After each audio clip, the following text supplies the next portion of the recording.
Hi hello అండి. ఈరోజు Sunday కదా, సో పిల్లల కోసం నేను బోటి షోర్వాని ప్రిపేర్ చేస్తున్నాను. బోటీని 1 కేజీ తీసుకున్నాను. నాకు ఇది క్లీన్ చేయడానికి 1.5 అవర్ టైం పట్టింది. సో ఏ విధంగా ప్రిపేర్ చేయాలో చూసేయండి.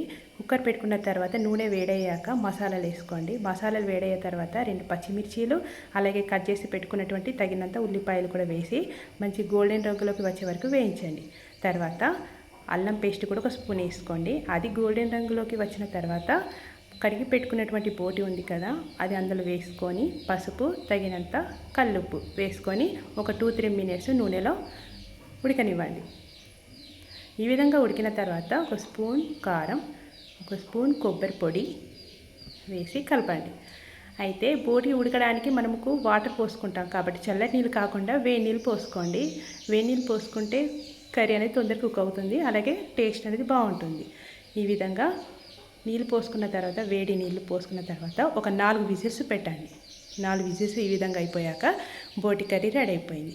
వీడియో మీకు నచ్చితే లైక్ చేయండి, షేర్ చేయండి, సబ్స్క్రైబ్ చేసుకోండి. Thank you for